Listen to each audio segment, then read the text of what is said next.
हरिबोल पद रत्नाकर का पाठ। पद संख्या 553 553।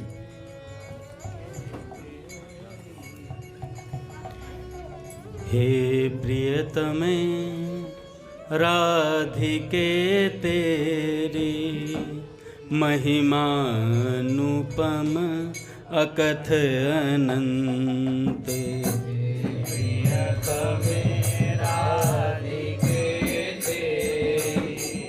महिमानुपम अकथ अनंत। युग युग से गाता मैं अविरत, नहीं कहीं भी पाता अंत। युग युग से गाता मैं अविरत, नहीं कहीं भी पाता। सुधानंद बरसाता हिय में, तेरा मधुर वचन अनमोल। सुधानंद बरसाता हिय में, तेरा मधुर वचन अनमोल। बेका सदा के लिए मधुर दृग, कमल कुटिल भ्रकुटी के मूल। बेका सदा के मधुर दृग, कमल कुटिल भ्रकुटी के मूल। जपता तेरा नाम मधुर अनुपम, मुरली में नित्य ललाम। जपता तेरा नाम मधुर अनुपम, मुरली में नित्य ललाम। नित तृप्त नैनों से तेरा रूप देखता अति अभिराम।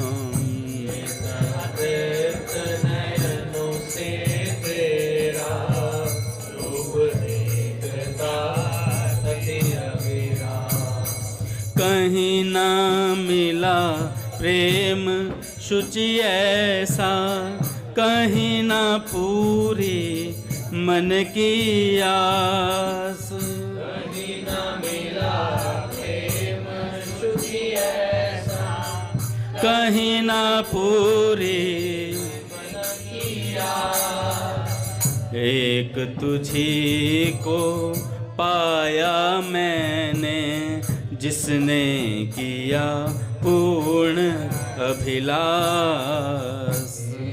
तुझी को पाया मैंने, जिसने किया पूर्ण अभिलाष। नित्य तृप्त निष्काम नित्य में, मधुर तृप्ति मधुरतम काम।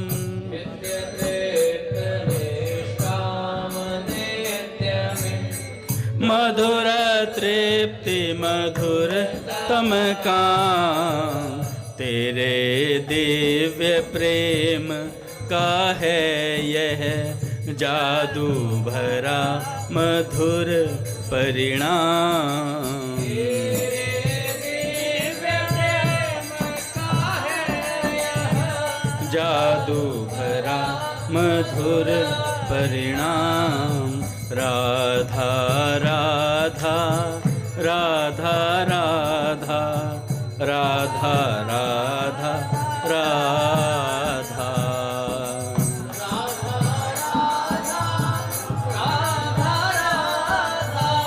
राधा राधा। बोलिए राधा माधव सरकार की जय। पूज्य श्री भाई जी महाराज की जय। पूज्य श्री राधा बाबा की जय। पूज्य मैया की जय। अपने प्यारे भैया की जय। पूज्य दादा की जय। भक्तवत्सल भगवान की जय। पूज्य भैया को प्रणाम। हरि बोल। बड़े सौभाग्य का क्षण है कि आज भी हमें सत्संग और कीर्तन का परम लाभ प्राप्त हो रहा है। पहले स्वामी जी के कुछ विचार, उसके बाद भक्त चरित्र।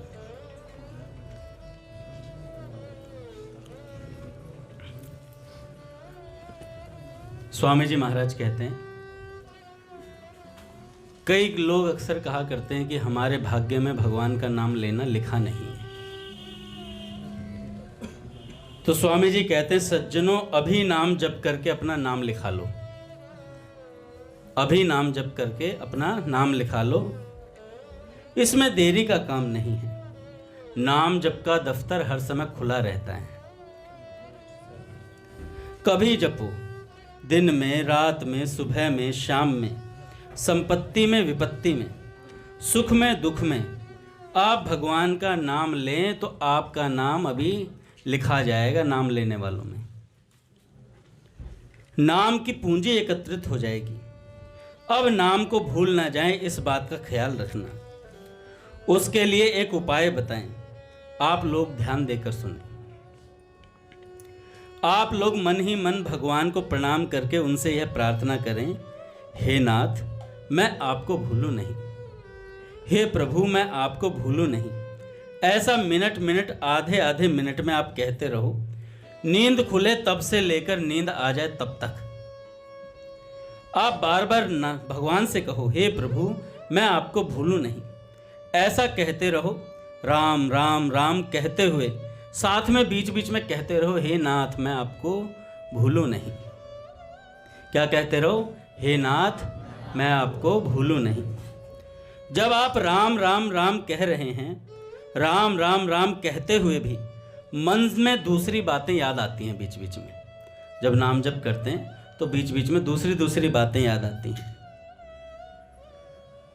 उस समय हम भगवान को भूल जाते हैं।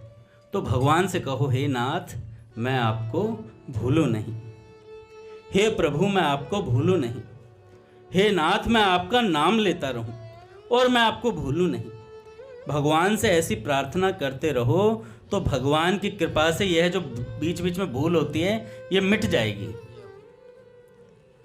और भजन होने लगेगा। फिर अखंड भजन होगा।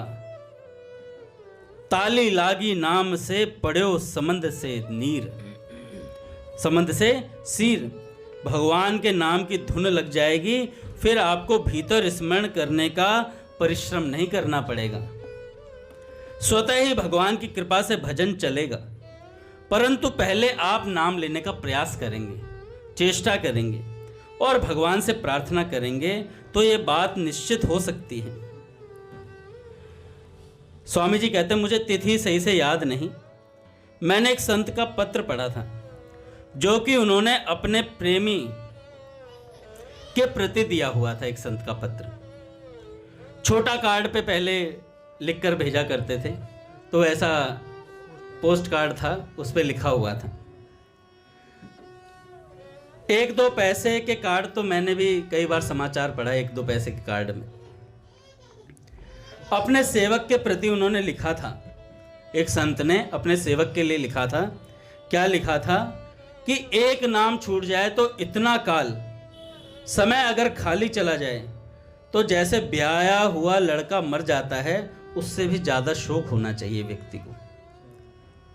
शादीशुदा लड़का किसी का मर जाए तो उससे भी ज्यादा शोक होना चाहिए। एक नाम जितनी अगर खाली चला जाता है समय तो स्वामी जी कहते हैं, राम राम राम गजब हो गया। यह लिखा था उस कार्ड में कि शादी हुआ लड़का मर जाए तो हृदय में एक चोट पहुंचती है कि ऐसा कमाने वाला सुपुत्र बेटा चला गया, ऐसा कमाने वाला सुपुत्र बेटा चला गया। उससे भी ज्यादा दुख होना चाहिए। एक नाम उच्चारण करें इतना खाली समय जाने पर, क्योंकि जो लड़के छोटे हैं वे बड़े हो जाएंगे, गृहस्थों के तो और फिर पैदा भी हो जाएंगे, परंतु समय थोड़े ही पैदा कर लोगे भैया, समय दोबारा नहीं आएगा। जो समय खाली गया वह तो घाटा पड़ गया। इस वास्ते हमें सावधानी रखनी चाहिए कि हमारा समय बर्बाद ना हो। जो दिन जाए भजन के लेखे, 100 दिन आसी गिनती में। जो दिन जाए भजन के लेखे, 100 दिन आसी गिनती में। वही दिन गिने जाएंगे जिसमें आपने भजन किया है, वह दिन गिनती में आएगा।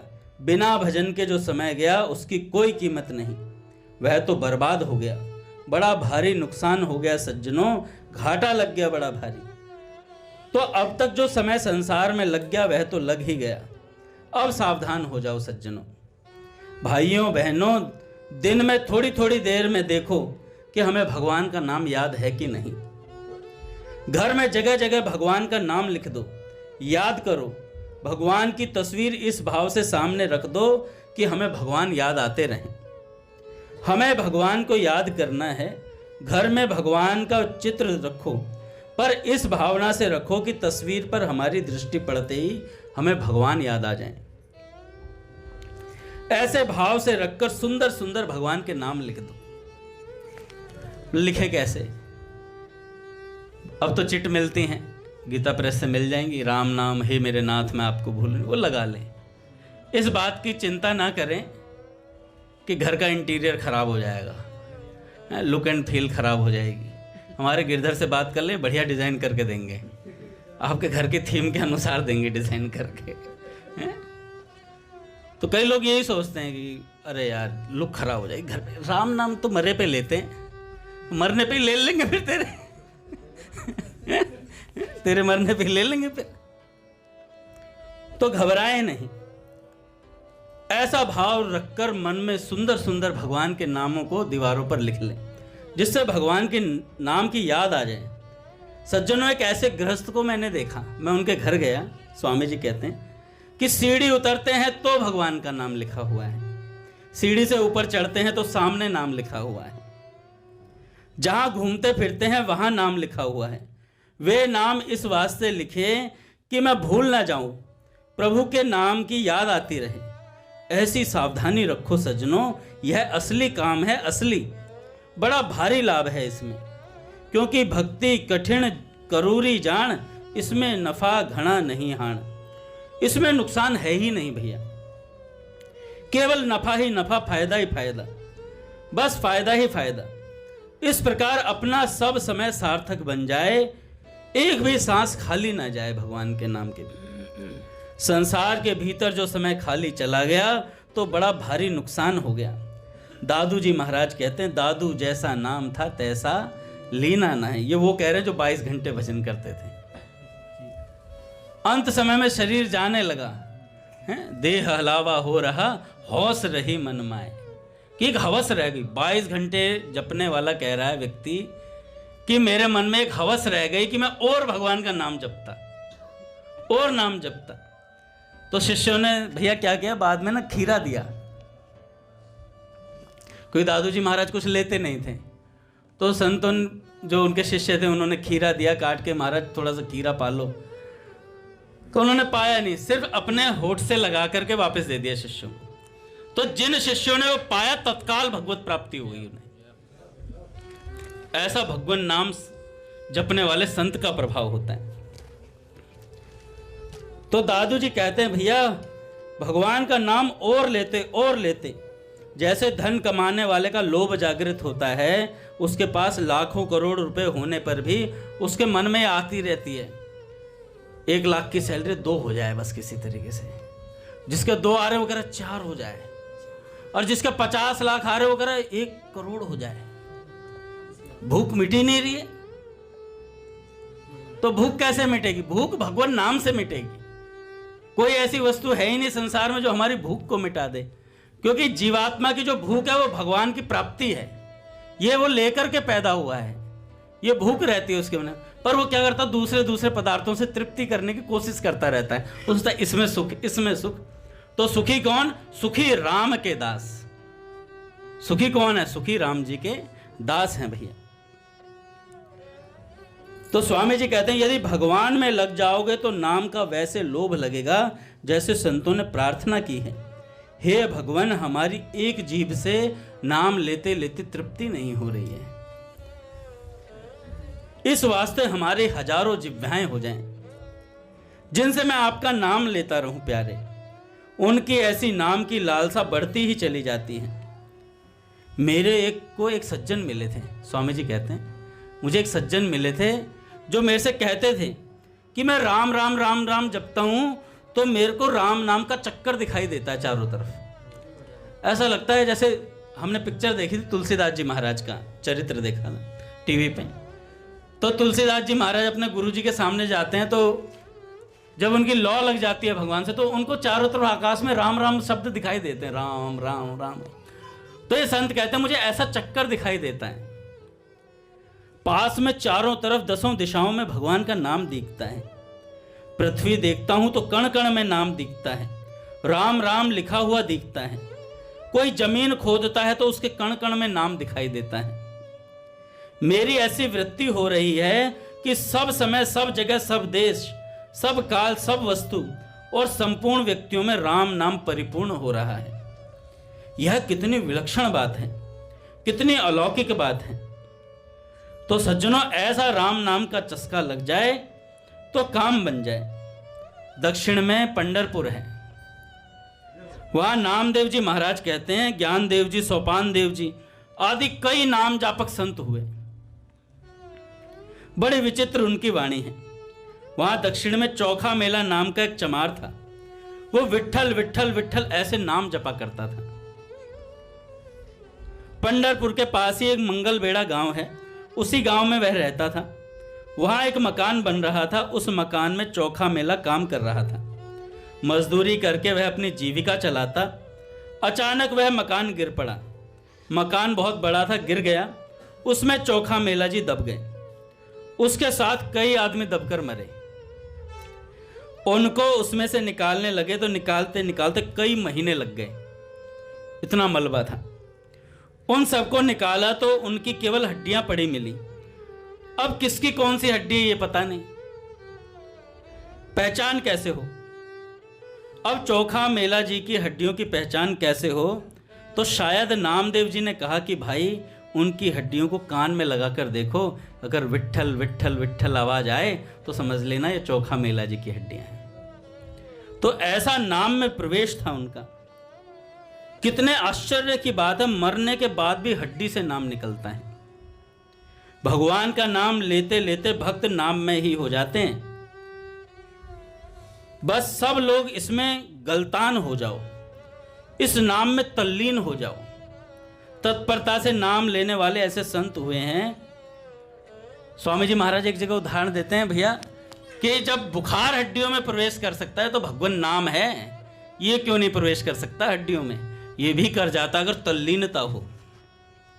अर्जुन जी महाराज एक बार भगवान से मिलने गए जब द्वारका, तो अर्जुन जी महाराज थके हुए थे तो विश्राम करने चले गए। तो वहाँ पर रुक्मणी मैया ने ठाकुर जी को प्रसाद लगाने लगी, भोग लगाए। तो ठाकुर जी ने कहा अतिथि घर में हो तो उसको साथ ही भोजन करना चाहिए, तो आप अर्जुन जी को बुला लाओ।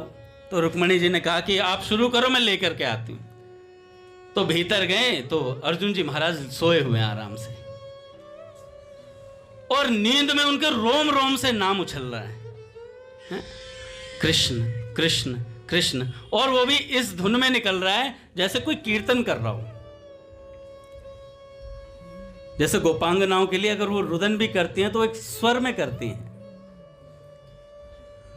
तो ऐसे भगवान के भक्त जब नाम जपते हैं तो एक कीर्तन हो जाता है। तो कृष्ण कृष्ण कृष्ण ऐसे नाम चल रहा था। तो रुक्मणी जी ने देखा भैया ये तो विलक्षण दृश्य चल रहा है, तो ताली बजाने लग गई। फिर थोड़ी देर में सत्यभामा जी ने कहा कि भगवान आप प्रसाद की थाली सामने ले बैठे हैं, क्या बात है? उन्होंने बताया। फिर ठाकुर जी ने ऐसे ऐसे भक्त हैं हमारे, और क्या नाम अंदर हैं वो, और आप ले आओ। तो उन्होंने ठीक है आप शुरू करो, मैं अभी बुला के लाती हूँ। भीतर गए, जाके देखा तो उन्होंने वाह क्या कीर्तन चल रहा, रुक्मणी जी ताली बजा रही हैं, अर्जुन जी कृष्ण कृष्ण कृष्ण कीर्तन करे जा रहे हैं। और महाराज उन्होंने नृत्य करना शुरू कर दिया। फिर देवर्षि नारद जी महाराज अपने गुरुदेव आए।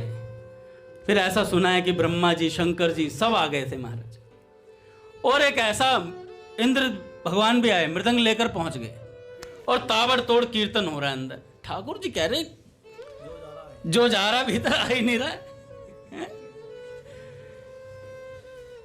ऐसे अपने मंदिर में कोई एक बार आ जाता है उसे चस्का लग जाता है यहाँ का, तो फिर वो जा नहीं पाता है।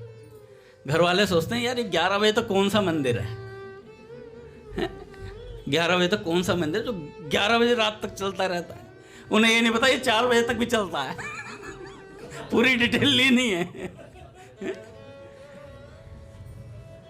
तो भैया आशिक को नींद कैसी, आशिक को नींद कैसी। और ऐसा नहीं है कि अपने ही यहाँ सिस्टम है। पूज्य राधा बाबा के पास वहाँ पर, अरे भैया सुबह 4 बजे तक चलता था सब कुछ।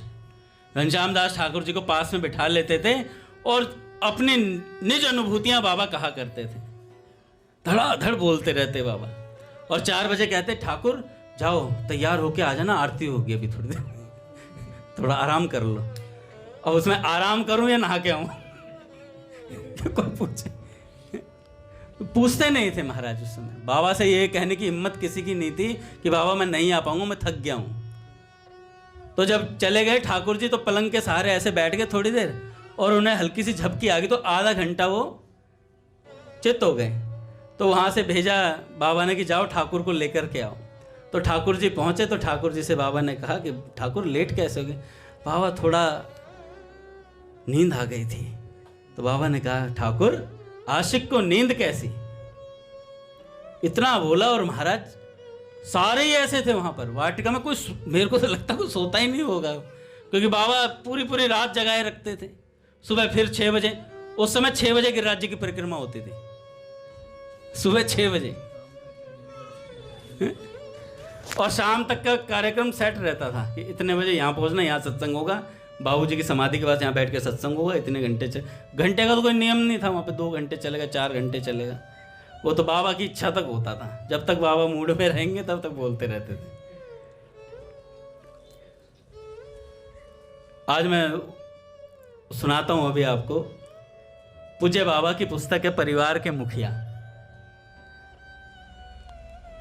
तो बड़ा सुंदर उसमें जो संस्मरण है, एक मल्ल परिवार हुआ जिसमें श्रीमती कृष्णा देवी, इनके संस्मरण हैं। इनके परिवार में इनके पति हुए श्री अष्टभुजा प्रसाद मल्ल। ये पहली बार जब बाबा से मिले तो एक राधा अष्टमी के प्रोग्राम पे मिले थे, और उसमें मिलने के बाद फिर ये दोबारा नहीं मिले। फिर ये वहीं पर एक जगह पड़ती है मोहदीपुर, वहाँ पर जाकर अपने बच्चों के साथ रहने लगे। उनके बच्चों की पढ़ाई थी तो किराए पर रहने लगे। अच्छा, एक राज परिवार से थे भैया, ये जो मल्ल जी थे राज परिवार से थे। ना जाने किस कारण से इनको घर से निकल गए थे या किस तरीके से वैसा हो गया था। अच्छा, बाबा को इसकी जानकारी पूरी थी। तो ये जब बाबा के सामने आए, एक बरनवाल साहब थे जो बाबा के पास इन्हें लेकर के आए दोबारा। इन्होंने दर्शन तो कर लिए थे एक बार राधाष्टमी पर भाई जी के जाने के बाद ये बरनवाल जी इन्हें मिले तो इन्हें लेकर के आए बाबा के पास। जब बाबा के पास आए तो जैसे होता है ना कई बार कि संत महापुरुष से मिलने जाए और वो बात भी ना करें आपसे, तो मन में एक वो बात आती है, यार हम 2 दिन से 3 दिन से 4 दिन से वेट कर रहे हैं, मिलते ही नहीं है। संत में अहंकार आ गया है ना, संत में अहंकार आ गया, ऐसी बात मन में आ जाती है। तुझे दादा को प्रणाम।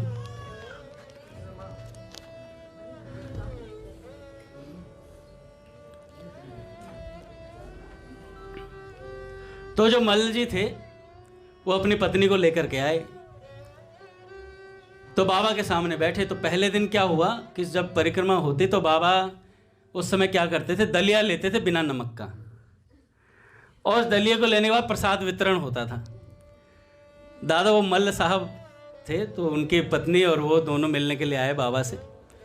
तो प्रसाद में उन्हें प्रसाद नहीं दिया गया। अब जैसे कोई यहाँ आए, मान लो मैं पहली बार आया और क्या नाम है समोसे और वो भी चाउमीन वाले बट रहे हूँ और मेरे हाथ में ना रखा जाए तो मैं तो भस्मासुर बन के निकलूंगा यहाँ से भस्म कर दूंगा, भाई मेरे को समोसा नहीं दिया है? तो ऐसी बात मन में आ जाएगी। तो उनके मन में आया कि 2 दिन से आ रहे हैं, ना तो कोई बात करता है हमसे, ना हमें प्रसाद मिलता है, जब भी जैसे ही हमारा नंबर आने वाला होता तभी हट जाते हैं। अब ऐसी बात उनके मन में आई तो उनकी जो पत्नी थी, जिनका कृष्णा देवी जी का मैं सुना रहा हूँ, तो उन्होंने कहा अगले दिन फिर जो उनके पतिदेव थे अष्टभुजा जी, उनकी श्रद्धा बहुत थी संतों में, तो उन्होंने कहा चलो आज फिर बाबा से मिलने चल रहे हैं। तो उनकी पत्नी ने कहा कृष्णा देवी जी ने, नहीं नहीं यार 2 दिन से आ रहे हैं। तो उन्होंने मन ही मन के टाल मटोल कर दी, घर पे काम बहुत है, मुझे काम करना, मैं नहीं जा रही, आज तुम ही चले जाओ। तो अष्टभुजा जी ने कहा काम बाद में होते रहेंगे, पहले संत से मिलना जरूरी है। तो वो जबरदस्ती लेकर के आए। तो कृष्णा देवी जी ने सोचा कि अगर आज मुझे प्रसाद मिल गया तो मैं मानूंगी कि ये कोई सिद्ध संत है, और नहीं मिला तो फिर तो अच्छा। ये जय बाबा की शब्द भी मैंने बाबा की पुस्तक में पढ़ा भाई दादा, और मेरे को इतनी हंसी आई घर पर पढ़ते हुए। मैंने कहा ये बाबा से ही आया लग रहा कहीं से। तो उसमें लिखा हुआ था जय बाबा की। मैं गिरधर को बताने वाला था फोन करके, गिरधर वो शब्द मिल गया, ये कहीं से आया नहीं, हमारे भीतर ही था। हम बाबू जी के साथ रहे होंगे कभी, निश्चित रहे होंगे भैया। जो यहाँ भजन करने के लिए नारद निकुंज में आ रहा है वो पूज्य भैया बाबा बाबू जी सब उन्हीं के परिकर आ रहे हैं भैया। सब इन्होंने भजन किया है तभी तो यहाँ आ पा रहे हैं, नहीं तो यहाँ किसी का आना ऐसे संभव नहीं है। तो कृष्णा देवी जी ने तय कर लिया कि आज अगर बाबा हमें प्रसाद मिला तो हम जाएंगे आगे से, नहीं तो नहीं जाएंगे। अब जैसे ही वो आई तो देखा तो बाबा ना 3 दिन से एक ही प्रश्न कर रहे थे, सबसे एक ही प्रश्न करते कि भाई जी के मेरे पास वस्त्र हैं, उनका क्या किया जाए। तो जो कृष्णा देवी जी थे ना वो कह रही है इनकी खुद की समस्या इतनी बड़ी है कि भाई जी के वस्त्रों का क्या करें, ये हमारी समस्याओं का क्या हल करेंगे। तो एक ये भी बात थी उनके मन में। तो जब अगले दिन आई तो मैं बाबा की परीक्षा लेने के लिए ठान कर बैठी हुई थी पहले से मन में। मैंने सोचा यदि बाबा मुझे प्रसाद दे देंगे तब मैं समझूंगी ये अंतर्यामी है। उस दिन भी हम लोग तीसरी कतार में बैठे थे, दोनों पति पत्नी। जैसे ही प्रसाद बांटने की बारी आई, बाबा ने कहा पहले उन माता जी को प्रसाद दिया जाए। कृष्णा देवी जी को उनकी तरफ उंगली करके कहा कि इनको प्रसाद पहले दिया जाए। तो मुझे पहली बार प्रसाद मिला 3 दिन में, तो मैं अवाक रह गई कि इनके मन में बात कैसे आई।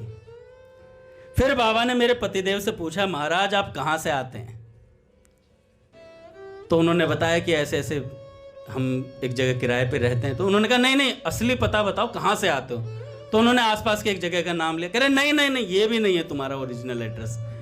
बाबा पूछते चले गए, बाल की खाल निकालते चले गए, क्योंकि बाबा को पता था ये कौन से परिवार से हैं। तो वो एक बहुत बड़े राजा के परिवार से थे। तो पूरा पता करा, बाबा पूछते चले गए, घंटों बैठे रहे वो सज्जन और पूछते चले गए। तब बाबा ने कहा कि भाई पता तो हमें है, इससे पूछेंगे इसके मुख से। तो उन्होंने बताया कि ऐसे एक राजा हैं, उनके इस तरीके से 5 बेटे और वो हैं, तो उसके हिसाब से मैं उनमें से ये हूँ। तो उन्होंने कहा तुम्हें निकाल क्यों दिया गया।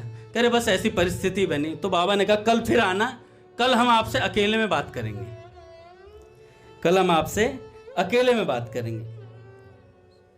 तो बाबा ने बुला लिया, पूरा एड्रेस पूछा किला किधर है तुम्हारा जहां तुम रहते हो, क्योंकि उनका पूरा किला बना हुआ था भैया। तो बाबा ने कहा आप दोनों मेरी कुटिया पर कल सीधे आइएगा। और बाबा ने पूरी जांच पड़ताल करी और उनसे खुद पूछा उनकी सारी स्थिति के बारे में।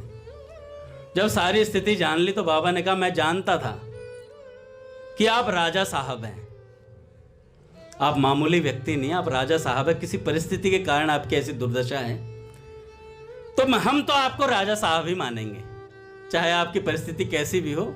हम तो आपको राजा साहब मल्ल कहा करते थे, इस तरीके उनका पूरा नाम।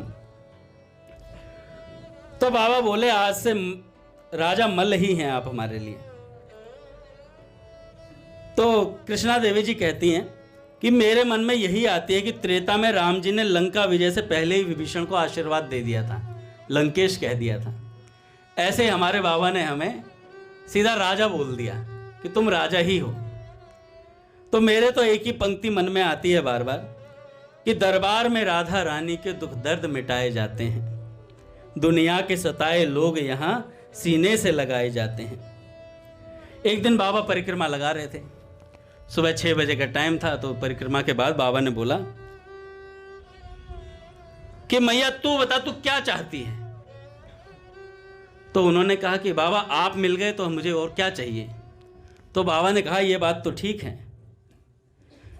पर मैं जानता हूं, पर मैं आज तेरे मुखारविंद से सुनना चाहता हूं तू क्या चाहती है। तो मैंने कहा, कृष्णा देवी जी ने, बाबा आप परलोक ही संभालिए मेरा, इस लोक में तो मर पिट के हम जी लेंगे, मर पिट के हम जैसे तैसे जीवन निकाल ही लेंगे, आप मेरा परलोक संभालिए। तो बाबा कहते हैं लोक में भी बिटिया रोटी की आवश्यकता तो होती है। बिटिया नहीं, मैया, मैया रोटी की आवश्यकता तो होती है। तो मैंने कहा बाबा भगवान ने 2 बेटे दिए, कमा के खिला देंगे, दिहाड़ी मजदूरी कुछ तो करेंगे तो हमें खिला देंगे। इस पर बाबा खूब हंसे, जोर जोर से हंसे और बोले वाह मैया, अच्छा अब सुन ले, मुझे तुझसे यही आशा थी जो तूने बोला है, पर तेरे लोक परलोक का, राजा मल साहब का और तेरे बच्चों का तथा तेरे बच्चों के बच्चों का सारा जिम्मा मेरे, यूं हाथ लगा के बोला, अपने कंधे पे, इन कंधों पर है, इन कंधों पर। ऐसे बाबा ने हाथ लगा के बोला।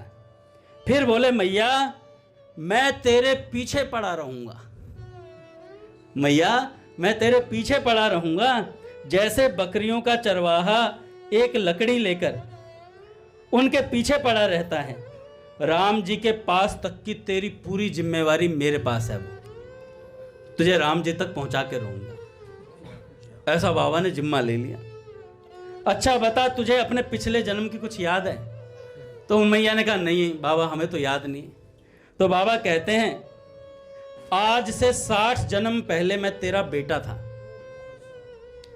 आज से 60 जन्म पहले मैं तेरा बेटा था, तूने मुझे अपना दूध पिलाया है, वह मैं ऋण उतार न सका, वह ऋण मैं उतार न सका। अब मुझे फिर आना नहीं है दोबारा इस दुनिया में, तो अतः इस बार मैं उसे उतार ही दूंगा। शायद ही राम जी की इच्छा से यदि आऊं तो कारक पुरुष के रूप में भले ही आ जाऊं दोबारा, ये तो आने का नहीं है बंदोबस्त मेरा।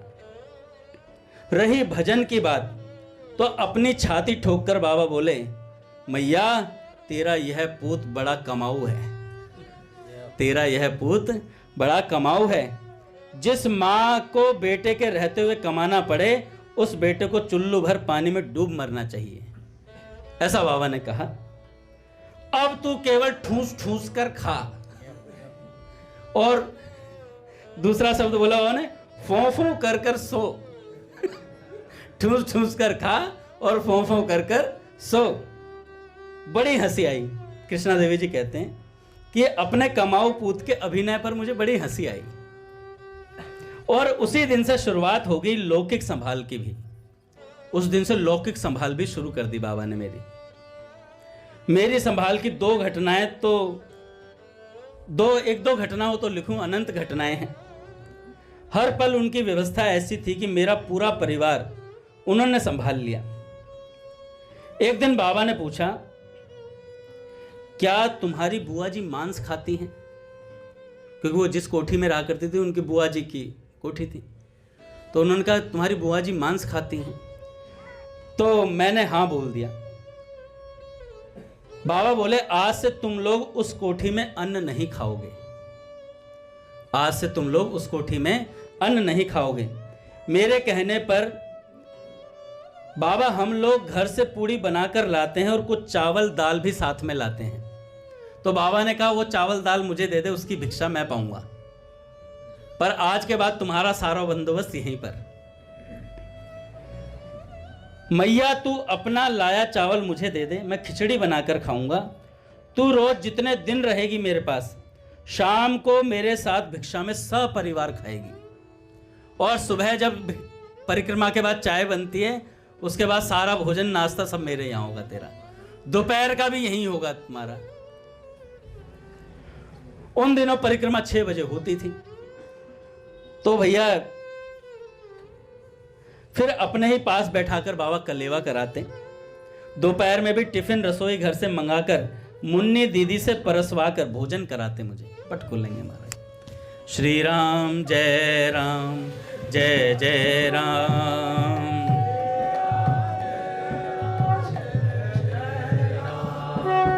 श्री राम जय जय राम।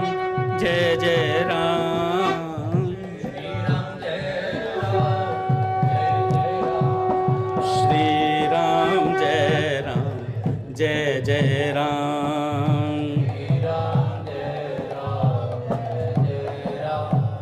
जय जय श्यामा जय जय श्याम।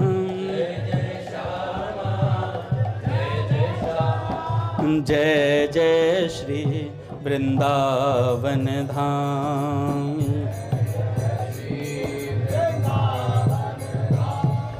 जय बरसाना जय नंदगांव।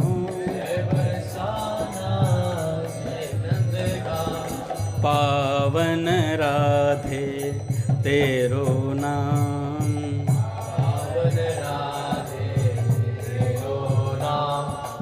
बोले राधा माधव सरकार की जय, गुरुदेव भगवान की जय। तो बाबा अपने सामने बिठाकर हमें भोजन करवाते, पूरे परिवार को। मेरा परिवार बड़ा था, आने जाने वालों का तांता लगा रहता था। एक दिन बाबा ने कहा, जो आ रहा है वो भी वहीं खा रहा है, क्योंकि पूरे परिवार का जिम्मा था बाबा का।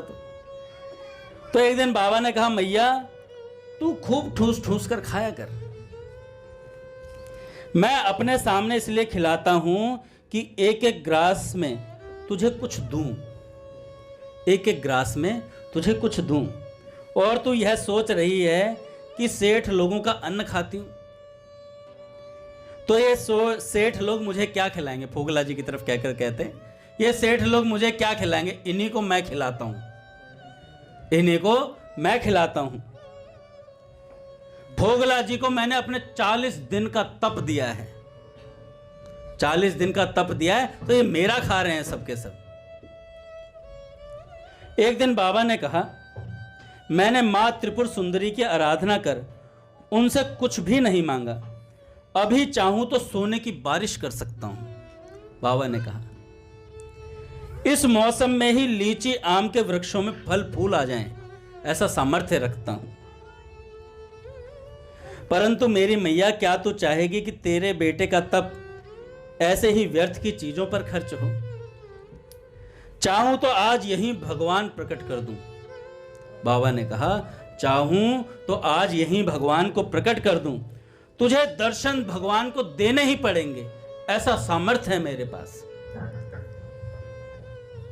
जबकि समय आने पर अनायास ही सब होना है। मैया, समय आने पर अनायास सब होना ही है। तब बोले, हां हां हां। तो बाबा से उन्होंने पूछा कि बाबा, क्या मुझे दर्शन हो सकते हैं भगवान के? तो बाबा बोले, हां हां हां, मैंने 3 बार कह दिया, होगा होगा होगा, मेरी बात असत्य नहीं हो सकती कभी। मैंने पूछा, बाबा क्या इन्हीं आंखों से मुझे दर्शन होगा? तो बाबा बोले, हां हां हां, इन्हीं आंखों से तुझे दर्शन होगा। बाबा मुझसे अधिक मुझे जानते थे। एक बार कहती हैं कि बाबा मुझसे अधिक मुझे जानते थे, मेरी आवश्यकता मुझसे अधिक उन्हें पता थी। लगातार 3 वर्षों तक मेरे पूरे परिवार को अपने पास भोजन कलेवा कराने के बाद मुझे आज्ञा मिली कि मैं जहाँ रहती हूँ वहाँ स्टोव, बर्तन तथा कुछ भोजन बनाने का सामान रख सकूं। ऐसी व्यवस्था बाबा ने करी। समय बेसमय यदि कोई अतिथि आ जाए तो उनको भोजन बनाकर खिला सकूं, ऐसी व्यवस्था बाबा ने करी। हरि बोल। पूज्य भी आ गए महाराज।